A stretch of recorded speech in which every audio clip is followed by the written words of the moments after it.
Greetings, everyone, and welcome to this episode of Eng, the podcast. I'm excited to share this one with you. My guest is Jennifer Klarer. She is the partner and head of cell and gene therapy at the Dedham Group, a New York City-based oncology and specialty therapeutics strategy consulting firm. She and I are going to cover a lot of ground regarding pricing and value for cell and gene therapies. But before we do, Jen, thanks for your time on Eng, the podcast. Thank you for having me. It's a pleasure to be here. Good. Okay. All right, I want to start out by first getting a better understanding of what is the Dedham Group and why have you personally decided to focus on cell and gene therapy? Also, how does the Dedham Group support the cell and gene therapy industry or sector as a whole? Yeah, absolutely. So the Dedham Group is a boutique strategy consulting firm. We're very focused in specialty therapeutics from an access and commercial perspective. Cell and gene therapy thereby became a natural progression of the organization, but I did graduate research in autologous cell therapy and critical limb ischemia. I have a very deep passion for this space, and as we started to commercialize cell and gene products, particularly in the US market, I was lucky enough to get involved very early, and that ultimately became my preferred specialization. I've worked across many other, oncology, immunology, rare disease categories before with other types of therapeutics. I think what else was pretty interesting about cell and gene that really drew me to this space was that it's a big transition for our healthcare system to move from disease management to disease resolution. And there isn't a lot of infrastructure today that well supports that type of transition, from a billing and coding perspective, even. We'll get into a number of reasons for that. But I wanted to be part of how do you make our very complex healthcare ecosystem easier to navigate for such a novel type of therapeutic category that very much differs from other modalities. At the Dedham Group, we, as I mentioned, support access and commercial operations strategies. Typically, we may get involved a bit in phase 1 in cell and gene, and then definitely continue through post-launch, usually supporting strategic recommendations across payer coverage and reimbursement, including pricing and contracting, provider site adoption and utilization, distribution and patient services, and order fulfillment and field team activities.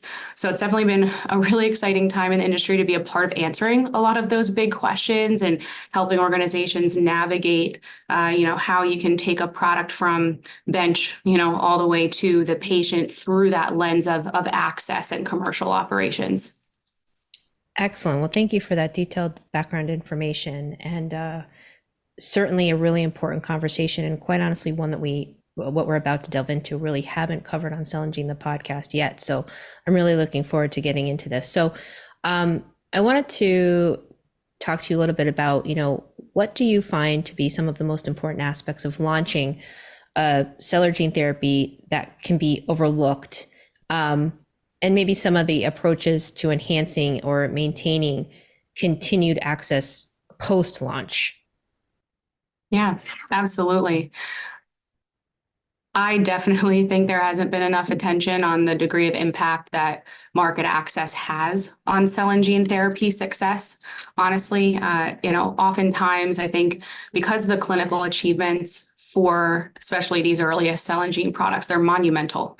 And they do, by extension, become a big focus of pharma leadership. And sometimes there can be this assumption that utilization will follow, right? A lot of the categories cell and gene products are addressing they're rare, they're very high need, they're urgent to treat. But unfortunately, our healthcare ecosystem is not that easy to navigate for a normal product, for a standard patient to move through. So that's, of course, only exacerbated by introducing this novel therapeutic journey that's often associated with cell and gene products. So, in a nutshell, for cell and gene therapy developers to adequately obtain access, commercialized product, you need evolved infrastructure and cross-stakeholder engagement, essentially, beyond reproducible and scalable manufacturing, which frankly is its own battle, and I don't work as closely in that space. You need a novel distribution and support model structure. So for example, with distributor contracting and relationship setup, we had the introduction of flash title transfer to avoid unnecessary financial accountabilities across different parties. You have specialty pharmacies having a unique involvement in the treatment journey with a sometimes referred to as a drive-by model, a very quick movement of product, right? So there isn't stocking usually seen here, maybe in a future state. And from a support service perspective, now there's oftentimes support for transportation, lodging, meals, things that will enable a patient to get to one of the select sites that may be certified to offer product, may not be close to home, and potentially stay there for an extended period of time. So having a good handle on the novel distribution and support infrastructure, patient support infrastructure that may be needed to launch a product is incredibly important to start thinking about very early in your commercial planning. Additionally, you need very coordinated commercial operations. So you may need to have cross-functional roles or just different types of roles that can engage the many different departments at a provider site that can be involved in product handling and administration. There is definitely this cross-department coordination at play in cell and gene, and oftentimes that responsibility falls on the manufacturer to get all of those different parties that may be involved in that patient journey up to speed on how to handle product. And also helping to define what are the right times for communication across those different departments. And rightfully so. I mean, these are some of the first products that include a provider site very early in the supply chain, before product ultimately comes back for administration. Another big category to be prepared for is enhanced provider site support, right? So site certification and unique trade agreement contracting is something that's more or less unique to this space. You have to ensure that there's clarity at the provider site on all the steps in the journey, but also what is reimbursable across that journey. So they're prepared to financially manage their cell and gene program. And as mentioned before, you do need cross-department coordination. So making sure that there's clarity as to when that has to happen, right? All of those are components of training to launch a product. And then, okay, so we've talked through novel distribution and support models. We've talked through coordinated commercial operations, provider site activation. And the other big component is elevated payer engagement. So in the US alone, we have well over 300 payer entities, and they're subdivided at the plan level. So now you add in the complexity of these products. They're new. It can be sometimes more difficult to be fluent in them as a payer, and it requires differentiated education, right? So for example, whenever you're dealing with a more expensive product class, there can be an interest in kind of taking your clinical trial criteria. So rather than just reviewing the FDA label, taking that clinical trial criteria and using that as part of your coverage policy. So there is a need to have clarity on what's truly appropriate clinical criteria versus potentially unnecessarily limiting access by more or less copy and pasting some standard control criteria from a clinical trial that may not really be indicative of who's likely to respond and how well. And also through the payer lens, they need to be prepared for what are your reimbursable steps, so that they can go into those provider discussions on reimbursement prepared. And, beyond this as well, we see the introduction of innovative payment models. So that's another thing that, you can engage with payers sometimes quite early pre-launch.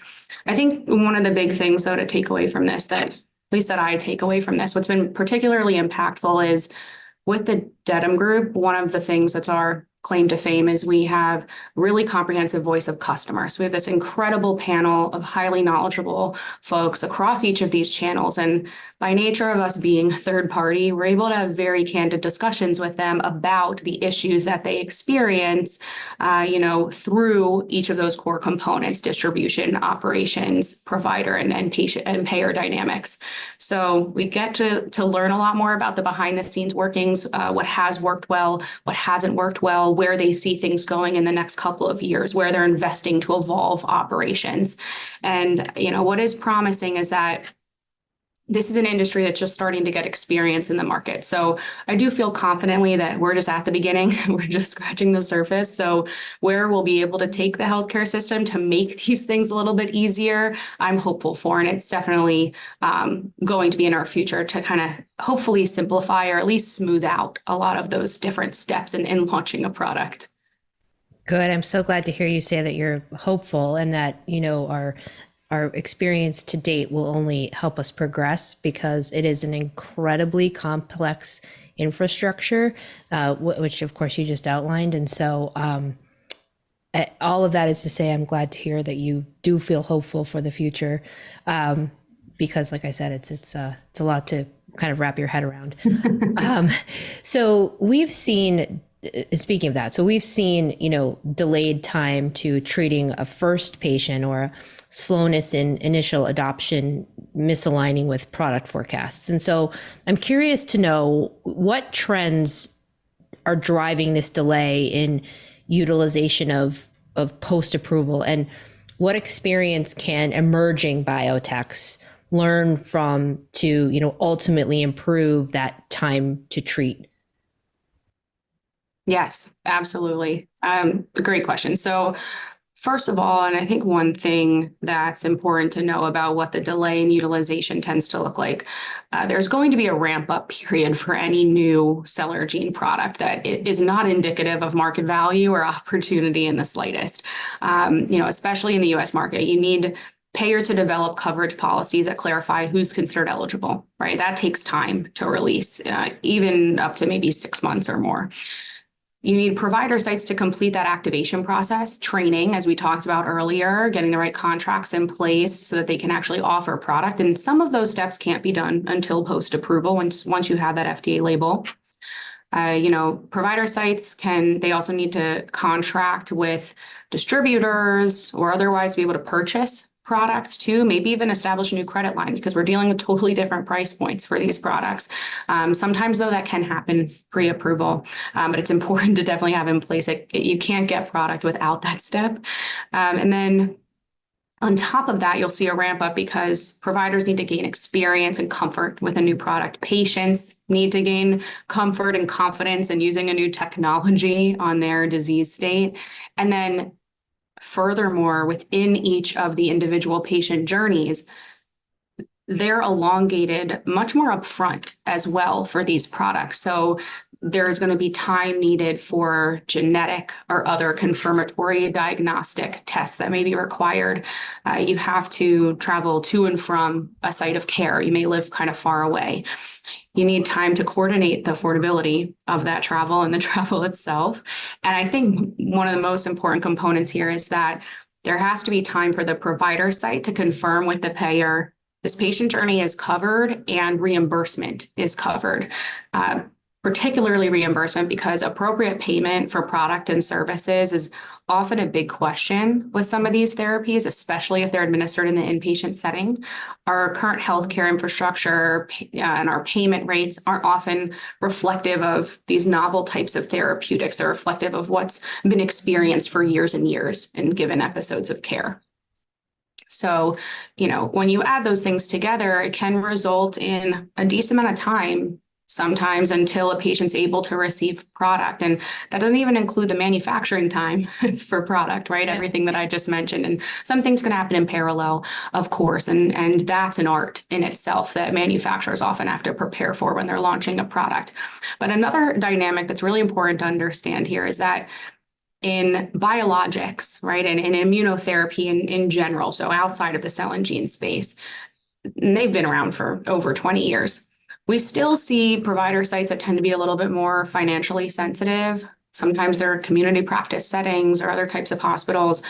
They'll wait until coding is finalized, maybe even 6 months post-approval or more, or they'll, start to use product a bit and see what that reimbursement looks like before they go fully down that road. So when now you have a therapeutic class that's at a totally different price scale, and you may be concentrating that entire treatment journey in one or a select few doses versus spreading that cost over time. Of course, that's going to result in delays even at your most sophisticated hospitals sometimes, right? Even ones that have had a decent amount of experience with cell and gene, because that's a big financial risk to take. It's not only the product, it's all of the services that surround that treatment journey. So I think we can, as an industry, expect this to normalize over time as more experience is gained and provider sites gain a little bit more fluency in how to navigate that reimbursement journey and feel more confident in reimbursement. But those are some of the things that were just very early in the cell and gene environment. And I think some of the scrutiny on time to treat their first patient is, this market context hopefully will help with that, because it makes complete sense. And it is something that we'll definitely see get better with future manufacturers that come to market. Yeah, good. Okay. And I want to actually expand on that point regarding manufacturing and manufacturers a little bit more. You know, given how steep launch readiness needs are for large pharma, let alone a pre-revenue biotech, how can manufacturers get ahead of addressing time to treatment issues typically that are typically experienced at launch? Yeah, absolutely. I think what some manufacturers have done really well is integrating commercial planning a lot earlier in the product life cycle, right? So again, those are the dynamics I'm referring to are your payer, pricing, provider, distribution, services, operations. Having an idea, maybe even a little bit more lightly phase one, until you have that more formal clinical confirmation. Yes, we're moving on to phase two, but just having that plan initially in phase one, what is going to be expected? How do I make sure that I'm gathering enough resources to support the product launch and invest in this infrastructure being developed? So usually we'll get involved a bit in phase one and then a lot more so in phase two from a strategic planning perspective. And pre-launch, the things that need to have movement are site identification. So where do you want your product to enter the market, and how does that phase over time? Because there's only so many resources. You can only activate so many centers early. That has to be done over time. So where do you want to start? Who are the stakeholders that you have to talk to at those sites, and what do they need to know, right? So what's the education need?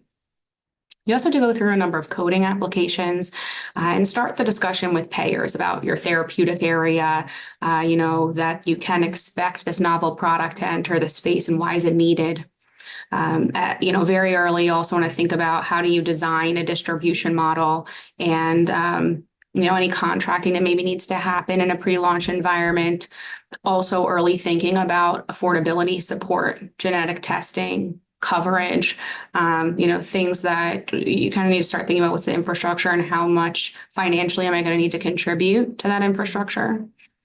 And then other things that are really important pre-launch, going to talk to the provider site, seeing are they interested in adopting at launch, post-launch, having above brand discussions and kind of where they fall. Potentially that can be based on clinical trial experience, but it doesn't have to be. And then of course, pricing and contracting needs to be done pre-launch, that strategy. And then post-launch, these activities definitely continue, but there's some steps that can't be done pre-launch. As mentioned, sometimes the FDA labels a critical step to getting the right training in order. It goes back to some of the earlier points that I was speaking about, but hopefully that provides a little bit of clarity on the activity that someone really needs to be thinking about a little bit earlier before they anticipate their product getting approval. Yeah, certainly. Thank you. That does provide an immense amount of clarity. Thank you. I want to circle back to the role of pricing in cell and gene therapy launch, the discussion of overall value. What is your perspective on the most, say, misunderstood aspects of cell and gene therapy pricing and value? And how do you expect this to evolve in the near term? Yeah. So I may have a little bit more of a controversial perspective transparently on this, but I do feel that the scrutiny on pricing, launch pricing in the category has been a little bit short-sighted. And I also do kind of look at it as anti-innovation when there's direct comparisons to what has the cost been in that therapeutic category and what am I offsetting. I think they're valuable questions to ask, and in a future state, they may be more important. But as it stands, these are monumental clinical advancements, and the degree of scientific investment to get to this point and failures to get to this point that precede these launches are extreme, and the costs of developing these products are extreme. And then we just talked through all the activities that are required to actually enable access to them. So I do think there's a gap in understanding of how much work it takes, how much manpower, frankly, it takes to bring cell and gene products to market. And I mean, for all intents and purposes, cell and gene products can be thought of like space age technology. If you talk to somebody that's outside of the industry and you say, oh, yes, we do have cures for some cancers, it's unbelievable, right? Or some rare diseases, right? So, I think there's that dynamic here, but also they're still very extremely expensive to produce. Just for context, like there are some cell-based therapies that we work on, they can cost 400 to $500,000 to make per dose, right, for a given patient.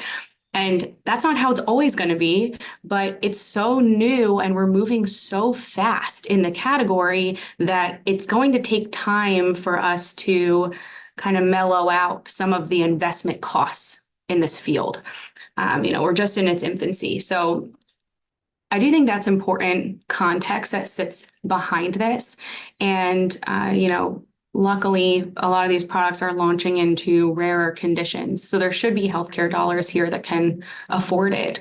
But another important dynamic is that some of the issues that tend to be raised about value, manufacturing reproducibility, the efficacy, toxicity questions, a lot of those questions are going to be null and void in 5 to 10 years. Like those types of questions about value are actively evolving as well. So I would anticipate the conversation around what constitutes value and how to think about pricing to change radically over time, just because of how early we are in the discipline. Another point I think is important to know about pricing is that the pricing you tend to read in the media is not exactly what makes it to a pharmaceutical developer. And it's not exactly what's involved in the handoff between a provider site and a pharmaceutical developer and a payer. For example, there's government mandated discounts that can be anywhere from 17 to 23% of the cost of a product, whether it's through Medicaid channel, 340B discounts. Those are just some examples of some of the costs that come off the top when you're launching a product. So I think we do need to take a moment, maybe tip our hats to the degree of mishegas the cell and gene developers are actually tasked with. And the press isn't always exactly what it looks like, at the point of care or when you're actually looking at the books at the end of the day.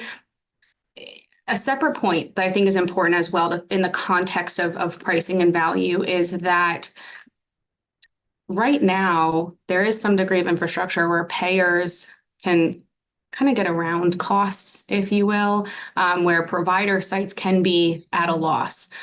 So especially if you're dealing with an inpatient administered product, let's take, the Medicare or Medicaid channel, you usually structure reimbursement around a DRG. And that's intended to be a bundled rate for product and services. And for a lot of the standard care that those have been applied to, DRG rates tend to be released at least 2 years after an episode of care, sometimes a little bit later. It started to become more common, and there are these set amounts. Now, different DRGs have been applied to cell or gene products. If you're offered in the inpatient settings, it's a required reimbursement structure. But of course, our treatment journey for cell and gene products and naturally the price point, as we just talked about, they do not fit within the bounds of a given DRG. Even the DRG that's been developed for CAR T, it's far below the list price of product alone, much less the work it takes a hospital around, cell collection and product handling and, AE mitigation or things like that. So sometimes there's a question as to whether or not a provider site can be made whole. And there's a lot of sophistication that's needed in your reimbursement, going back and forth with Medicare and Medicaid to make sure that you can be whole as a provider site. So the dollar flow, if you will, around cell and gene products is quite complex in its own right. And there's a lot of different places for leakage. So hopefully that's helpful context as a different way to think about the price points that have come out. And also maybe some inclinations around what we could see change in a future state as some things become a little bit easier to manage, like the cost of making product or the extent of duration of a treatment journey as we get better at handling them, or side effect profiles change for later generation cell and gene products. Yeah, sure. And I think too, whether it be subject matter experts who write really thoughtful guest columns for Cell and Gene, or subject matter experts that I talk to in the space, much like yourself, really knowledgeable and informed professionals, echo your sentiment that, these are, yes, on the surface, very expensive treatments, but there's a lot of context, to your point, to go, what looks like to go with along with that price tag. So Very well said. yeah, I think you're in very good company with your outline there. But what on the kind of the flip side of that, though, given what we just talked about, pricing and value, what do you expect to evolve to better support affordability of offering cell and gene therapies to patients? Yeah. So I think from an affordability perspective, I'll actually take this toward the provider side and the patient, because I think that's where a lot of question or concern around, can I actually enable access to this product, tends to sit today, and rightfully so. Given that, as we just talked about, adequate reimbursement for provider sites has been an issue from the beginning, frankly.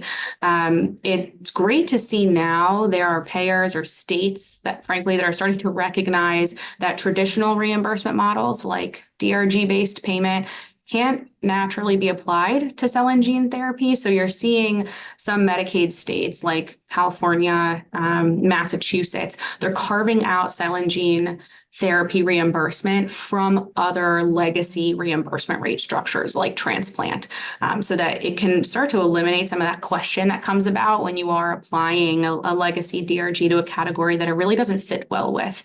I am really hopeful to see that continue to take hold across the country. Medicaid in particular is a very high need channel, and having that type of recognition really streamlines that relationship between a provider and the payer, right, locally, to enable access to a lot of those higher need patients. Additionally, I'm very hopeful to see the innovative payment model setup start to evolve. Currently, for innovative payment models, they're difficult to action on for many reasons.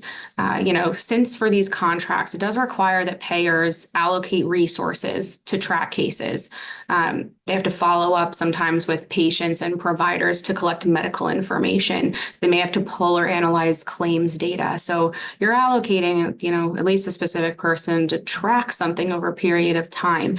It may not be worth the investment for the number of patients that you could, or the extent of potential savings you could have, to invest in that type of infrastructure as a payer for innovative payment models when there's this fragmentation in patient volume across payers. But as we get more products into the space and more patient cases into this space, hopefully that dynamic will start to shift where, the operational burden becomes more feasible.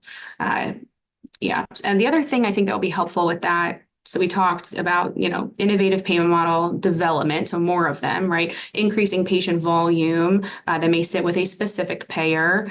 And then on top of that, claims-based endpoints. Those can be very helpful for innovative payment models. It eliminates some of the back and forth that could be needed as a payer between, with a provider, with a patient, especially if patient healthcare moves to a different payer. So, that's going to be based on the FDA label and the indication, but connectivity with claims-based endpoints will be really helpful to see that move forward. And then I think the other point here as well, from a patient affordability perspective, right now for the transportation, like flights, lodging, meals, car rides back and forth from where you're staying to a hospital. Provider sites sometimes have programs or financial support of that. Advocacy funds, especially in different rare diseases, can sometimes provide financial support. Some payers will provide financial support for some components of that journey. And also pharmaceutical developers provide financial support for that. I would definitely like to see more involvement of payers or clarity around covering some of those steps.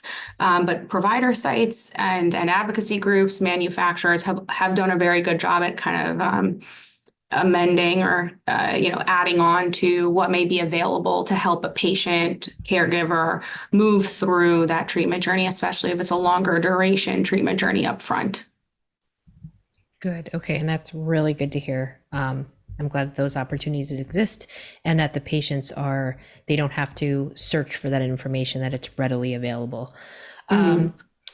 Okay. Why do you think cell and gene therapies have felt a strain in obtaining adequate investment dollars in the last few years? Do you think it's going to turn around? Yeah. It's definitely a difficult question. There's been a lot of question around this. I do have a perspective. I think that, compounding on the biotech strain that followed the healthcare boom, frankly, during COVID, cell and gene products have faced further issues in part due to, I think, an overall kind of lack of understanding as to why some of these earlier launches have had issues hitting forecasted opportunity as early as expected or at a pace that was expected. And, today we have not only discussed operational dynamics that maybe need to be amending forecasts, but also hopefully shedding light on the implications of under-resourcing for commercial planning and preparedness efforts, right? So, part of that really can come in with communicating with investors what that commercial plan can look like up front, right? I think there is a gap in understanding of, mapping what that path to launch truly means. What are risk mitigation plans being put in place, and how would you expect your product to differ from market precedent? Right. So in those investor discussions, providing context behind, what has happened with other launches. Why do you see this, the differences in ramp up than maybe you've seen in other therapeutic categories outside of cell and gene? And what is it that you are doing to either prepare for that, potentially mitigate it, or maybe your product structure is totally different and some of those challenges that were faced do not apply to your product, right? And kind of teeing up that story. I think, for example, a product that has side effects that are more easily managed in an outpatient setting, similar to standard immunotherapies, those products will have an opportunity to see much broader, faster adoption in a community channel potentially versus what we're dealing with in today's market, right? It starts to move away from having concentration of treatment at very specific sites. That can make a huge difference in time to ramp up, right? They'll all still face maybe sensitivity around reimbursement, but then you're diversifying where patients can go. It's going to be more affordable to get to those sites. They may be able to stay with their existing provider. And that could be a very strong value story for investors, right? If that's a dynamic that's applicable to your product. I think hopefully, and maybe out of this podcast, we'll increase awareness of some of the issues to move the needle there. But I am hopeful to see as well, payers and provider channel experience evolving in the cell and gene category will also hopefully streamline some of the access and utilization barriers that have been in place with the earlier wave of products. Good. Okay. We're kind of coming to the end of our conversation, but before we wrap up, I do want to talk to you a little bit about what do you think the industry needs to be more focused on to improve access to cell and gene therapies in the long run, especially given the clinical promise that they do offer. What are you most excited about for the future of the sector? Yeah. I mean, clinically, we're only scratching the surface of what's possible here. But on top of that, I am really excited about next generation products having the lesser degree of side effect profiles that can enable much broader access to patients for these products. Our healthcare system also wasn't built around one-time high-cost therapeutic journeys like this, right? So starting to evolve how that works and seeing the movement from Medicaid states recognizing it, I am really hopeful that that starts to transition as well. And maybe we even see some change in the Medicare reimbursement channel. And then, we're also very far from standardizing manufacturing approach, cell types that are used. There's a lot of room for innovation there in manufacturing. Another big thing I'm really excited to see actually is we haven't seen breaking into the immunology category just yet. immunology is going to be a very interesting one to take on because it's a category where historically, especially in bigger disease areas, we've kind of pushed patients to start on older mechanisms of action. And also the treatment journeys end up just cycling patients through a lot of expensive therapeutics for years.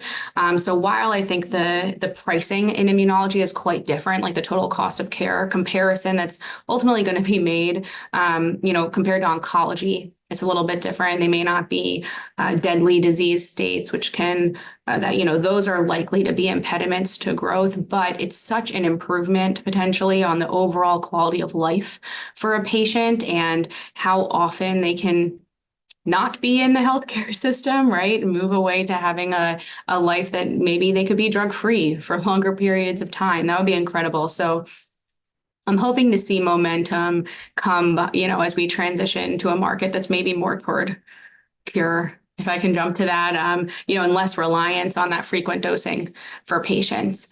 And then, as we talked about earlier, I am hoping to see more movement and investment in the cell and gene channel. There's just so much opportunity here. And, hopefully we'll start to see greater understanding in that sector of what the challenges have been with prior products and the degree of promise that's really held in this space moving forward. Good. Well, thank you. I echo all of your sentiment there too. I feel like we have nowhere to go but up, and continued progress for sure, in all areas of cell and gene therapy. So yes, I echo your sentiment totally.